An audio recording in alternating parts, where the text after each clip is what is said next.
The David Pakman Show at davidpakman.com.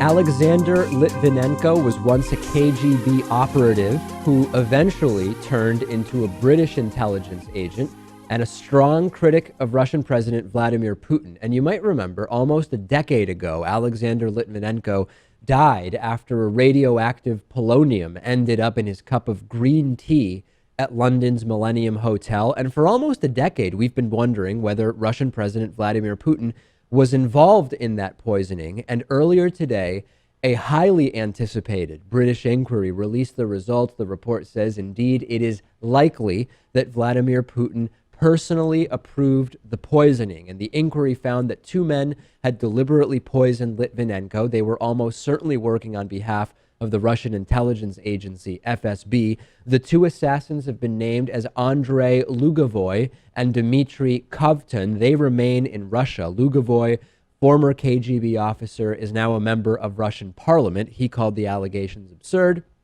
Kovtun is now a businessman. He did not respond to requests for comment, saying he needs to learn more about it.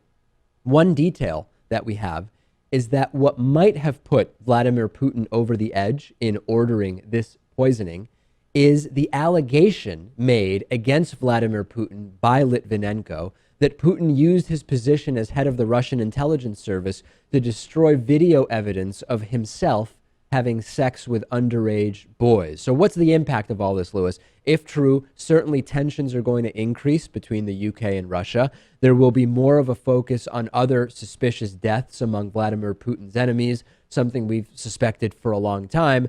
Not really as a surprise to anybody, the Russian Foreign Ministry immediately dismissed this entire thing as politically motivated. Were you shocked by this report, Lewis? Which again, it's not definitive, but it says our investigation of 10 years, mind you, shows that it is likely that Vladimir Putin ordered this poisoning. This didn't really come as a shock to me. I mean, at the same time, I think that I wouldn't be surprised if Putin was not involved in the minutiae of these types of things as well. You know, I don't think very highly of Putin. And right. So that's why this doesn't come as a shock to me. What is polonium anyway? Polonium-210 is a radioactive and very, very toxic material. And to be used as a poison, it actually has to come in contact with the body's interior, inner tissues. So it has to be ingested. But it is so toxic, Lewis, that a microgram of polonium-210 is enough to kill a human. A microgram of polonium-210 is the size of a speck of dust, and it also kills very slowly. You may remember that 3 weeks was the amount of time that Litvinenko was sick before he ultimately died. This is, as far as I was able to research, the only recorded example of polonium poisoning anywhere in the world, although some people have died sort of inadvertently by working with it, but a sort of attack of polonium, weaponized polonium, so to speak, the only incident. Yeah, weaponized. And that's how you know this came somewhere from the top, because this is not something that people have access to. People like you and I have access to. And right. I believe it has to be refined in a very specific way. I think it's kind of a big process to get this tiny amount that is so lethal. And so, you know, this is like something out of a movie. It quite literally is, and we will see what is. This is very new information. The report was just hours old at this point, and we will see ultimately what else we learn about it. Yesterday, I told you that coinciding with Sarah Palin's endorsement of Republican presidential candidate Donald Trump, we received news that her son, Track Palin, had been arrested for alleged domestic violence against his girlfriend. And normally, right-wingers like to blame parents when stuff like this happens, but instead, who is to blame for this particular arrest, according to Sarah Palin? None other than President Barack Obama. A 26-year-old Track Palin served in Iraq in the U.S. military. And Sarah Palin said the problem here is her son suffered from post-traumatic stress disorder, PTSD, and that President Obama made the situation worse by, according to her, disrespecting veterans. Let's hear her explanation. This is from yet another Trump rally that she participated in. I talk about a commander-in-chief who will never leave our men and our women behind. Let me get a little bit personal on this. Yeah. I'm talking about not leaving our wounded warriors behind also. Our wounded warriors who come home from the battlefield bringing new battles with them. Our wounded warriors, sometimes in body and in mind, coming back different than when they left for the war zone. I can talk personally about this. I guess it's kind of the elephant in the room, because my own family going through what we're going through today, with my son, a combat vet, having served in a striker brigade, fighting for you all, America, in the war zone. Right. But my son, like so many others, they come back a bit different. They come back hardened. They come back wondering if there is that respect for what it is that their fellow soldiers and airmen and every other member of the military so sacrificially have given to this country. And that starts from the top. It's a shame that our military personnel even have to wonder if they have to question if they're respected anymore. All right, so let's stop it there. So anyway, Trump would be a different type of commander-in-chief, if the point she's making, as opposed to President Obama, where our troops are wondering if they're respected. First of all, Palin did serve a tour of duty in Iraq. He was in the Army from 2008 to 2010. He was honorably discharged. I found no evidence that he saw combat during that time. So saying he served in a striker brigade, I don't know what she was implying by that. Not the evidence that I found in terms of whether he saw combat. Now, you can still be suffering from PTSD. Thing is, the Republicans are the party that keeps cutting funding for veterans, and those are handouts, Lewis. Those are handouts, and we got to save. So I think that this is just an absurd misdirection from Sarah Palin, supposedly a member of the Party of Personal Responsibility, blaming President Obama here when it is actually the Republican Party that is to blame, not for a lack of respect of the troops necessarily, although you could argue not funding troop care for troops who come home is not particularly respectful to members of the military. It's strange, isn't it? Because they'll fund any weapon that the soldiers might need. Oh, yeah. Any jet, any tank, any rifle. All the money they can throw at that is fine. How is it any different to not give them the benefits they need we just when can't they afford come back? It. All of a sudden, we can't afford it, Lewis. Is this the craziest thing that President Obama has been blamed for? He was blamed for his response to Hurricane Katrina. I'll remind you, he wasn't president during Hurricane Katrina. He was blamed for high gas prices during his presidency, but not given any credit for low oil prices during his presidency. He was even at one point blamed for the Malaysian Airlines flight MH17 crash. Blaming him for Sarah Palin's son being arrested for domestic violence may be the craziest. He was also, the recession was blamed on him as well. Oh, right. Yeah, of course. The recession that he oversaw the end of and not the majority of. Yeah, Sarah Palin's living in a fantasy world, personal responsibility, some connection to reality, please. Things have not been going super well for the Oregon Yokul Haram militant occupiers. I told you earlier this week that one guy had his 4 children taken away and put into foster care. Another guy was arrested for driving without a license after flipping his car. And now it has been revealed that Neil Sigurd Wampler, there's a mouthful, was convicted of murdering his own father, but he carries a gun around and insists that he can do so legally. There was an investigation done by the Oregonian, and it revealed this week that 68-year-old Wampler had been convicted of second-degree murder in 1977 when he was 29 years old. And according to police reports, he hit his father in the head with a 16-inch rod, hitchhiked to a liquor store where he called police to confess. He later pleaded not guilty by reason of insanity, was sentenced to 5 years in prison, released in 1981.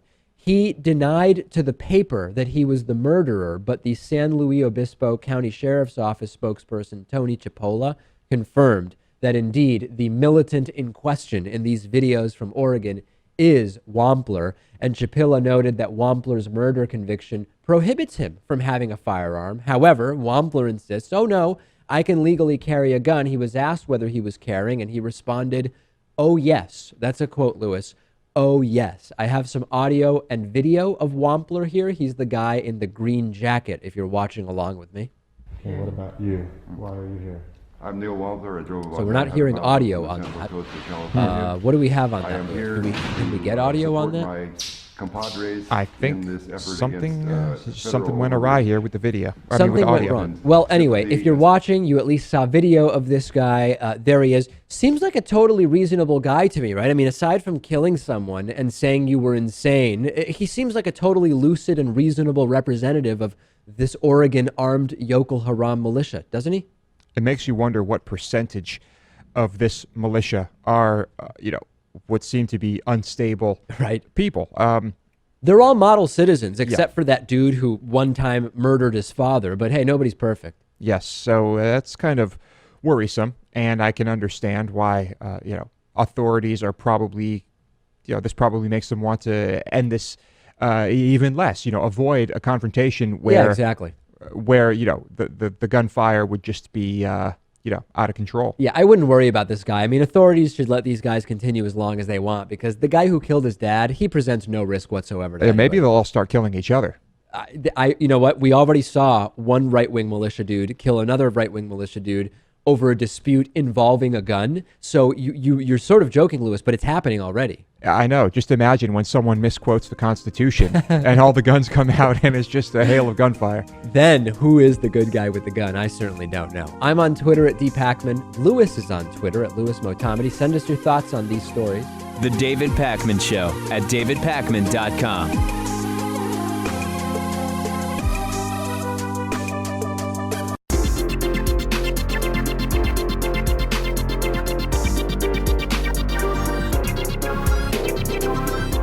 The David Pakman Show at davidpakman.com. Remember, if you ever shop on Amazon.com, the shopping you do could help to support the work we do. We now have Amazon affiliate links at davidpakman.com for both the United States as well as Canada, and we've added the United Kingdom. So if you live in Canada or the UK, by popular demand, we also have Amazon links that you can use to support our show. Go to davidpakman.com and look on the right side of the page. You will see the corresponding links for your countries. You can also become members at davidpakman.com/membership. And today's new member of the day is Patrick Berg. Patrick, thank you for being a David Pakman Show member. Join Patrick. Vote with your dollars in support of better independent media at davidpakman.com/membership. I'm going to make a film recommendation today, Lewis. Normally, I recommend films that have been out for a while or books that have been out or new books or websites. But today, I'm recommending a film that is still in movie theaters. And there's actually kind of a lot to say about this. I am recommending the new Star Wars Episode 7, The Force Awakens. Now, I'm not recommending it. How do I want to say this? Because I think it's the best movie ever. But I think it is worth watching. And I know, Lewis, you saw it and you had some very strong feelings about it, didn't you? I didn't like it. I mean, I don't get me wrong. I was entertained in the same way I'm entertained by watching, the first Transformers movie. Okay. I just don't think either one are what I would call good movies. I would say that episodes 1, 2, and 3 are inferior to this most recent movie, but I would absolutely say that episodes 4, 5, and 6, the first 3 Star Wars movies released, are all better than this most recent Star Wars. I also think, and without giving anything away, I think there were plot elements that were scrunched together that maybe could have been separated out and kept for episode 8, the next one to come. And we don't have to get into the specifics, but I think that at a certain point, I thought, oh, the movie is going to end after X happens. And they included Y and Z, which I thought were probably better plot points for a following movie. It seemed very rushed. The pacing was way off. I also thought that, and when the pacing is off, and the script is so, scrunched together and they're trying to do so much in one movie, it makes everything bad and unbelievable for me. And also, I think that I just don't like some of the writing, some of the ideas. There's I'm not giving anything away. You can see in the picture that there's this new planet weapon Death Star looking thing. And they're going to have me believe that that thing was created in 40 years or something. I mean, come on. Some of that stuff I just find a little silly. And it was hard for me to suspend my disbelief. It was still an entertaining movie. I still think Star Wars is cool. Will you see episode 8? I will see episode 8. I hope they actually slow things down with the next one. I hope the writing is better. I hope it's the pacing is more reasonable. davidpakman.com/recommendations to see all my recommendations. Today's is the newest Star Wars, The Force Awakens, Episode 7. Hey, this is huge news. Remember that whole controversy over whether Pluto is really a planet and whether our solar system has 8 or 9 planets? And the consensus appears to be that indeed Pluto is not really a planet. Let's put Pluto aside for a second. Our solar system has a new planet. Player 9 has entered the game, Lewis, and it is almost the size of Neptune, as published in the Astronomical Journal, known for now as Planet X. It's not really a new planet in the sense that, okay, it's been around 4.5 billion years, fine. But it's new to us, kind of like a new car can be new to someone, and sometimes that's new enough. This is a new planet to us, Lewis. Now, we haven't actually seen the planet, but that's okay. It orbits the sun only every 15,000 years, so it has a very elliptical orbit that takes it very far from the sun. Two respected planetary scientists, Konstantin Batygin and Mike Brown from Caltech, are prepared for the skepticism. They have detailed analyses, they have simulations ready to go, and their calculations suggest, Lewis, that there is only, based on their observations of how this invisible to them planet is affecting 6 bodies around it, there is only a 0.007% chance, or about 1 in 15,000, that this clustering of bodies is a coincidence. And instead, they say this is definitely the result of a planet about 10 times the mass of Earth. And there you go, Lewis. I mean, a 9th planet in the solar system once again. Mm-hmm. It was that aligning of celestial bodies that just happened that made them realize this is out there. And of course, you're right. They didn't see it. But I hope they're right. That's pretty cool. You know, when we were very young, there was all sorts of talk about Planet X, right? It was hypothesized that there might be another planet in our solar system. And I don't know really what led people to believe that. But it's coming around again now, and it seems that it was true. How close does this planet get to the sun? I'll tell you in AUs, or astronomical units. 1 AU is the distance between the sun and the Earth. It's about 150 million kilometers. This new planet's elliptical orbit has it come as close as 7 times farther than Neptune, or about 200 AUs, and up to 600 to 1200 AUs away at its furthest point. This is very, very far. Very far. I don't know if what we will learn about this planet in our lifetimes, although I think it is, I guess there's a chance we'll see it. I mean, we know what to look for. We know where to look, and we certainly won't be inhabiting this planet. No, not anytime soon anyway. Now, does everybody agree that this is definitely a 9th planet? No. Planetary scientist Dave Jewett says that actually a 0.0007 chance of a coincidence is short of the certainty needed in fields like particle physics, and that we have had incidents or discoveries that were only 0.0007% likely to be coincidences that turned out to be just coincidences. So it would not be unprecedented that this is indeed just a coincidence and it is not actually a planet. And then planetary dynamicist Hal Levinson is sort of skeptical of the origin story that Batygin and Brown have developed here. We are constantly learning, Lewis. In 2015, we thought we had images of all planets in our solar system, and now possibly a planet 200 to 1200 AUs away. We learn something every year, seemingly. Yeah, it's kind of embarrassing, though, right? I mean, we still don't even know what's going on in our own solar system. Yes. Well, because we now know our solar system is very, very big. There's also debate as to whether this is really in our solar system per se. I mean, it is in the sense that it appears to orbit the sun, but it is out there beyond the reaches of what would be normally considered the borders of our solar system. Fascinating news, though, no question about it. Okay, a lot of questions about the upcoming northeast winter storm, especially from people who have never seen snow in many cases because of where in the United States they live. Over the last weekend, there started to be news about a possible big winter storm, Lewis, hitting Boston. People emailing, asking what we will be doing, how much snow are we getting. Winter has only recently started. I mean, we've had only a couple dustings of snow here in Boston. We have had only a few days of very cold weather, and most of them in the last week to 10 days. People are going crazy. A foot of snow in Boston. Seems like we're getting nothing, actually. I checked the forecast on Monday for this weekend. We were getting somewhere around 1 to 3 inches of snow on Saturday and an inch on Sunday. Tuesday, I checked the forecast again. Looks like we were getting under an inch on Saturday and maybe 1 to 3 on Sunday. I checked it yesterday, Wednesday, an inch on each day.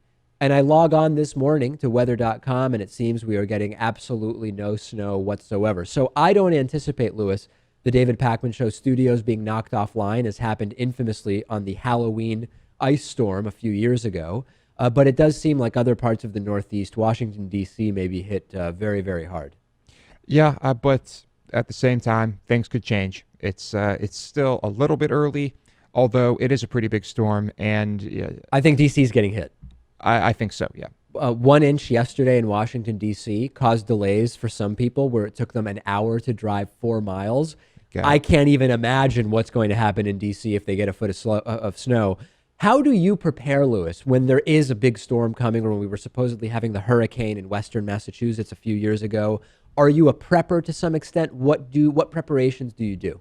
Not much of a prepper. Yeah. When I had a car, I would fill the gas tank. Okay.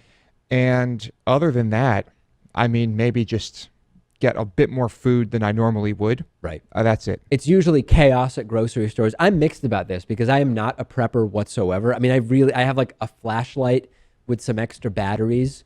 I'll maybe fill my car. I will get bottled water. If it's like really looking bad, I'll go and get bottled water, because I probably have what is false confidence in our ability to sort of literally weather storms. And I assume that the food supply and electricity, et cetera, won't be knocked out for too long. But with the increasingly erratic weather events that we have, I mean, maybe I need to take the prepping a little more seriously. I'm not talking about having all the stuff that those preppers have on the TV shows about it, but being a little more prepared. I don't know. Well, where we lived in western Massachusetts, you could go maybe 20 miles west.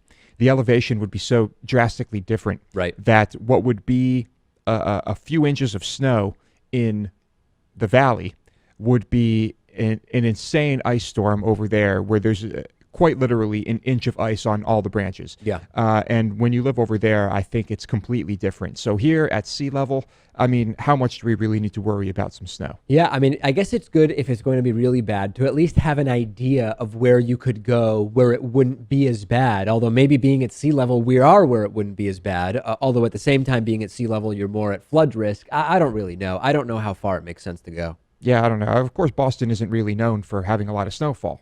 So, yeah, am I worried about it? Even if there were going to be, if there's going to be 3 feet of snow, Dave, I don't think I'd be worried. Really? Yeah. Why? Well, I don't know. I mean, that's true. It's not like you're going to have a problem digging your car out. You got rid of the car. Yeah.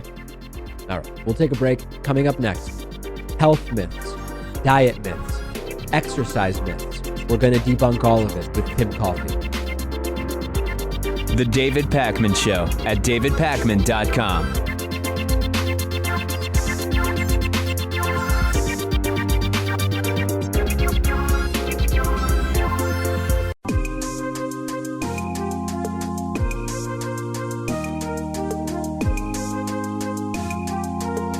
Welcome back to the David Pakman Show. I'm joined today by Tim Caulfield, who's a Canada Research Chair in Health Law and Policy and a professor in the Faculty of Law and School of Public Health at the University of Alberta, also author of the book, The Cure for Everything.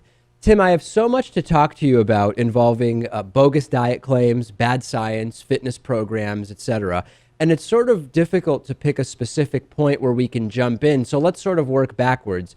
When I read about health claims, exercise regimens, diets, etc., I become more convinced that the best path forward is eat a balanced diet with limited processed foods and exercise frequently and in sort of varied ways. All of the research you've done, how can we synthesize the impression I'm coming away with? I think we're done our interview because you're exactly right.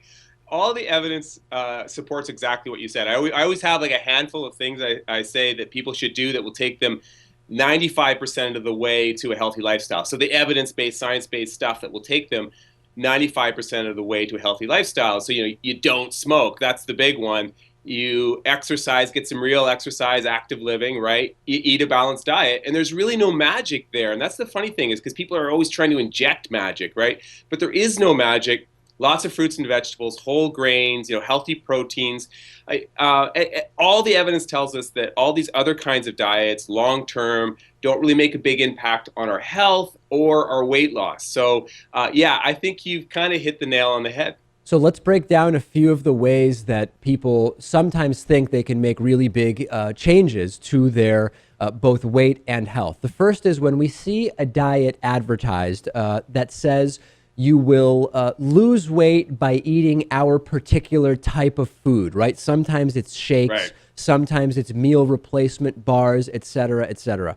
What is the sort of analysis that the average person can do broadly to think about whether a particular diet or food is going to be having a positive or negative or no impact whatsoever on their health? So if you're talking weight loss, and as you pointed out there, that's often, even if it's not the explicit goal, that's often the real goal. Even when you're talking about detoxes and juicing and all that kind of thing, 80% of it is often weight loss. So I always start with this baseline. Nothing works.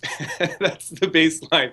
And if you go back through history, that's a good starting point. I mean, can you name, try it. Can you name a trendy diet or new food or superfood or some kind of regimen that has been shown to work long-term other than the basic diet that we outlined? Can you Right. name I was going to say eating vegetables, but I guess is that really a superfood? Right. I don't know.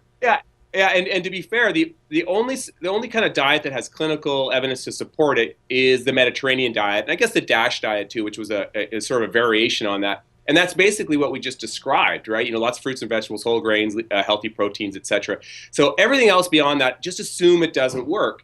And I think that should be the starting point for everyone, for all the consumers out there. And then I always also suggest wait for a body of evidence to emerge on these topics. It's really, really hard to study nutrition. So if there's one study that says, I don't know, eating kale will make you live longer, wait for a body of evidence to emerge, because who knows where that data came from and how it was developed. As I said, it's really hard to do good nutrition research. So fitness programs in the context of diet, many fitness programs talk only about fitness and whatever exercises or an electronic belt that stimulates your abs or whatever the case may be. That's right. When we think about weight loss in terms of exercise versus diet, a lot of those exercise programs seem to imply that the exercise is going to be mostly responsible for any weight loss. But is that accurate, or is it overwhelmingly diet that is responsible for weight loss? Yeah.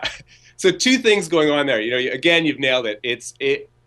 Weight loss is almost entirely calories in, right? It's almost entirely your diet. Now, there is studies that show that, exercise is part of a lifestyle that allows you to maintain weight. So it's important for weight maintenance. I'm not really sure what's going on there. It might be correlation, right? A healthy lifestyle also includes exercise. But in general, you're right. Exercise alone is not, in general, an effective way to lose weight. There's a whole bunch of reasons for that. One, your appetites increase.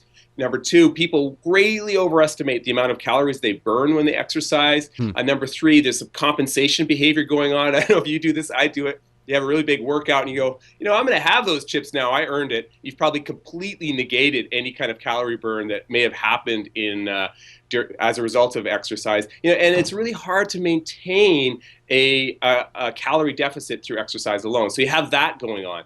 But the other interesting thing I love about this topic, or I find frustrating about this topic, is this whole idea of the spot reduction myth. Do you know what I mean? I mean, that was going to be my next question. Let me set that up then, because now that we understand that the diet is more responsible for weight loss than exercise, let's dig in a little bit to types of exercise. What does science say about, number one, whether you can sort of tone or target particular areas of the body? If you have, for example, a beer belly you want to get rid of. And number two, what does science say about the weight loss impact and health benefit of, for example, aerobic exercise versus weightlifting, as an example? Okay, so the first question, as I said, I find this really frustrating.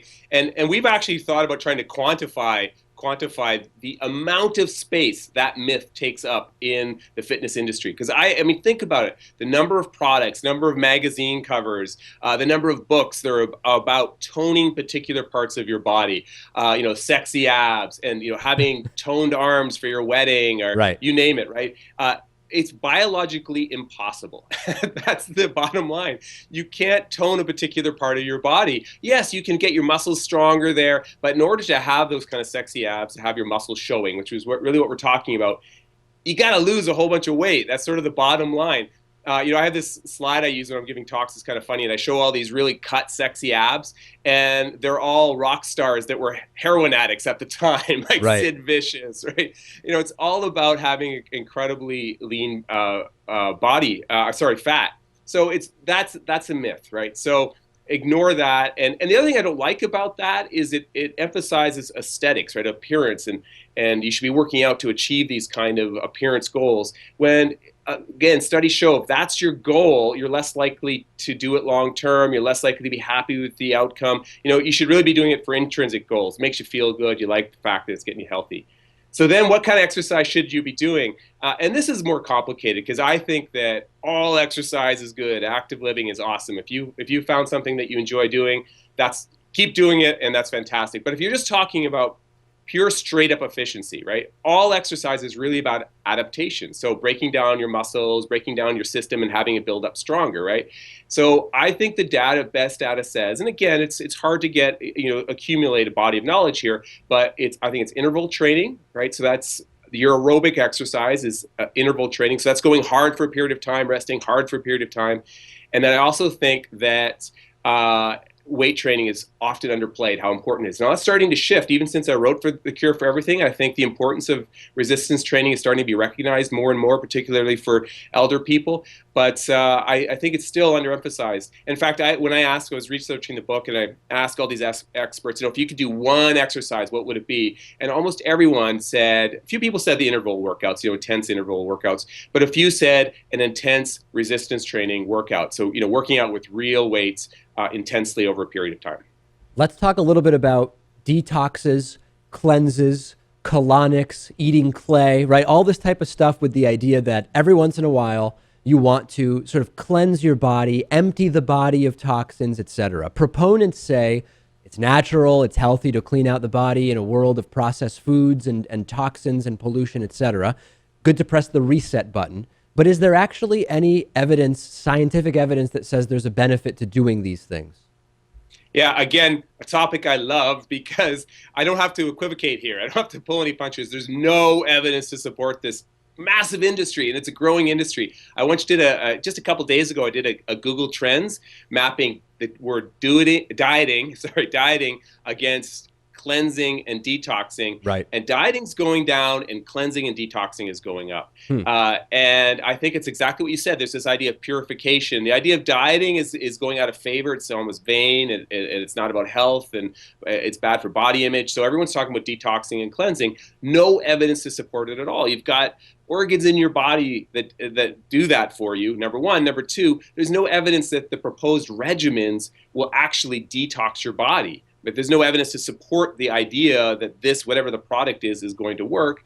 And number three, there's this myth about these toxins residing in your body. Now, I'm not pro-toxin, don't get me wrong, but It's often portrayed that they are somehow residing in your body, and if you do this regimen, you're going to flush them out, and you're going to feel better, you're going to have more energy, you're going to lose weight faster. That's often the pitch. Nothing to support that. Last thing I want to talk about, and this is really a big thing now, gluten-free, okay? I have friends who are gluten-free. I have a cousin who actually has celiac disease, and the differences between my gluten-free friends and my cousin who has celiac are stunning. And I recently read that the main study saying non-celiac gluten sensitivity or allergy is a thing was reattempted, and it seems there may not be such a thing. So what does the evidence say about, is the gluten-free thing a trend? How do you talk to people who say, no, listen, I stopped eating gluten and I feel great? Yeah, there's a lot of passion around gluten-free. Am I right? I mean, you hear it all the time, and I even get a little bit of gluten-free hate mail. Yeah. And it's incredible how people have embraced this. I actually thought it would start to peter out sooner than it has, but it seems to be going strong. So there's no evidence that going gluten-free is a good diet decision. Like, and again, studies say that a lot of people do it because they think they're going to lose weight. No evidence to support that. There's also no evidence that going gluten-free is more healthy. It's so inherently more healthy, right? It's not a more healthy diet. On the contrary, it can be less healthy because sometimes gluten-free foods have more salt and more sugar, etc. So it's not sort of inherently healthier. But then the third category, and this is the controversial one you just touched on, is that non-celiac gluten sensitivity. And the data is kind of all over the place on it. I think the best data suggests that it may not be a thing. It may be placebo. It may be also nocebo. So people are believing that they're having adverse effects as a result of eating gluten. The best studies have been, there's one done in Australia that was actually a double-blind crossover study. And they found no non-celiac gluten sensitivity. Another one from Italy found a little bit, but much less than sort of popular culture would suggest. And this most latest one, I think you're probably referring to, had to do with athletes using it. Again, found no non-celiac gluten sensitivity. Now, I suspect if we could go forward 20 years from now, we're going to find a small percentage of the population, so about 1% have celiac, and I think another small percentage, 1, 2, 3%, maybe have some kind of sensitivity we have yet to identify. But there's no way that sensitivity justifies this huge industry that has blossomed over the last couple of years. All right, Tim Caulfield, I don't know if I will get more hate mail from the gluten discussion or from the exercise discussion or from the diet discussion, but I'm sure that we will get it. And I'll remind everybody, the book is The Cure for Everything, and so great to talk to you. Thank you so much. Oh, thank you. The David Pakman Show at davidpakman.com.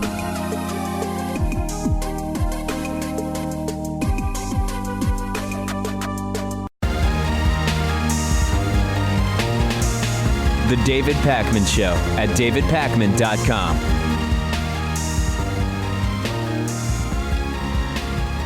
We've been trying to suss out how to understand who is likely to find Donald Trump appealing as a Republican primary candidate. Is it based on income? Is it based on religion? Is it based on education? Not really. Is it based on race? Well, the Republican Party is really, really white already, so I don't think it's a surprise that Donald Trump has significant support from white people. Matthew McWilliams writes in Politico that he found one single statistically significant variable that predicts whether a voter supports Donald Trump, and that variable is authoritarianism. Americans with authoritarian inclinations are propping up Donald Trump's support.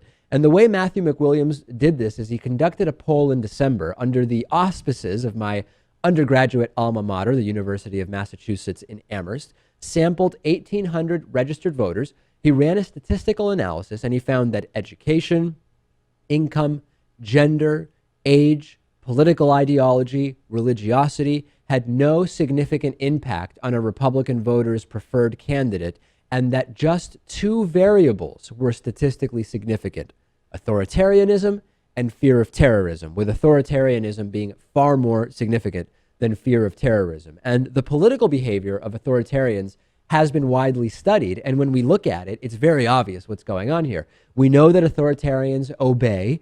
They rally to and follow so-called strong leaders, and they respond aggressively to outsiders, particularly when they feel threatened. Exactly the type of emotions that Donald Trump's campaign rhetoric has been stirring up.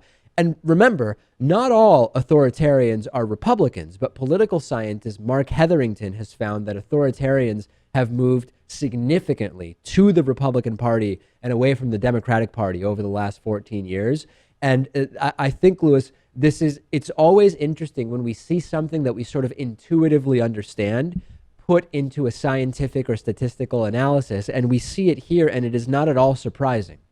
And this is funny because now I'm thinking about all of those times that Republicans kind of pick these heroes, these idols. And, Ronald Reagan immediately comes to mind, right? Ronald Reagan was this great, powerful leader, and there's almost like this cult-like following. Right. And anyone who is against Ronald Reagan is vilified, I suppose. And the risk is that if Trump could win the primary, he might well appeal to the 39% of independents who are strong authoritarians. He might appeal to the 17% of Democrats who are strong authoritarians. it is important that he not be the nominee. And this gets to the issue of let's run against Trump. I understand the appeal of that, but we've talked generally about how you can't always rely on people not voting for the crazy guy. That's number one.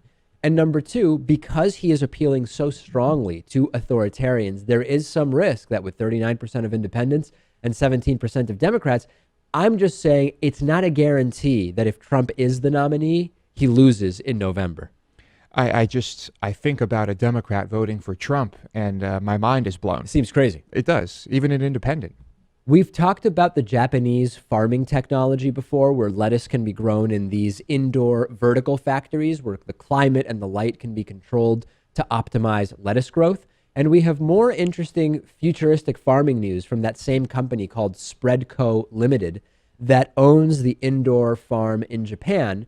They are going to be starting a new farm in Japan, in Kyoto, in 2017. It's going to be a vegetable factory, and it will have no farmers. It is going to be a completely robotic indoor facility.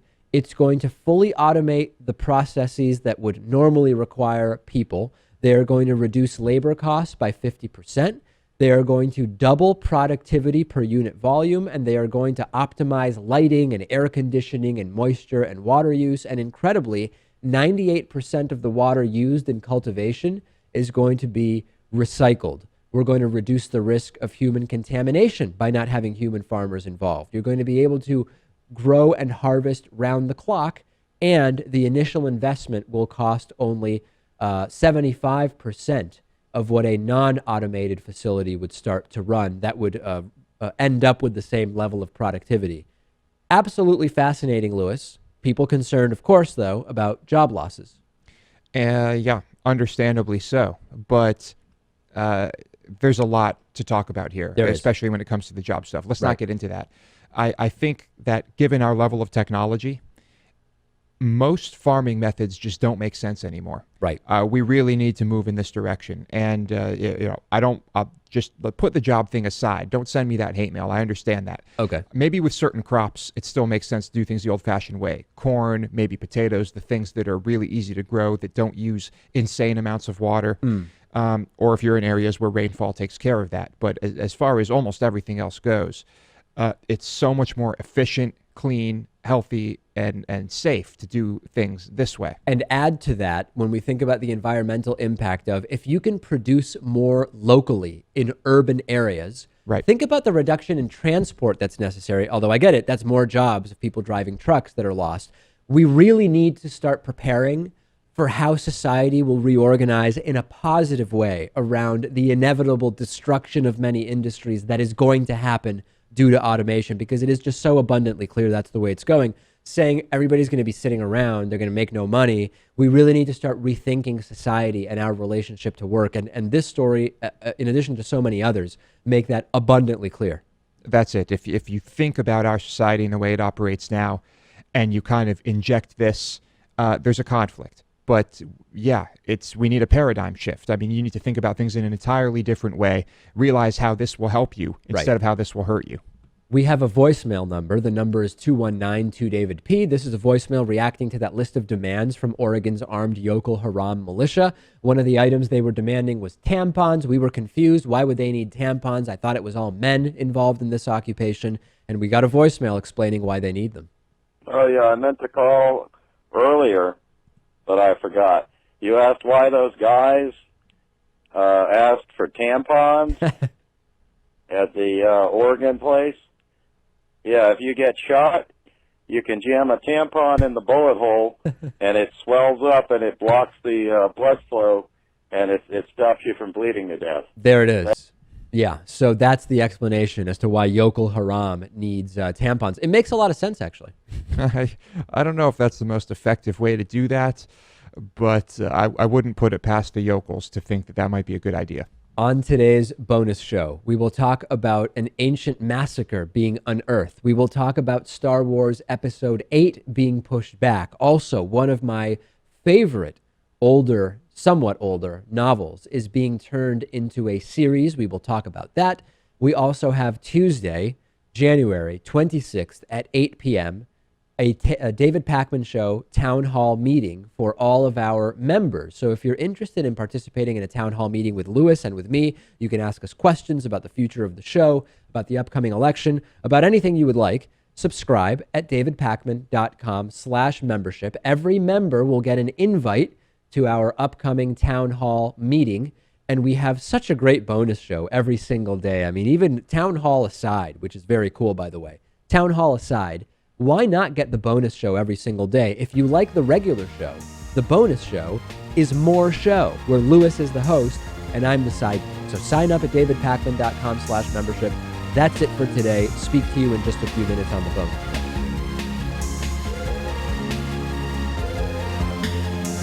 The David Pakman Show at davidpakman.com.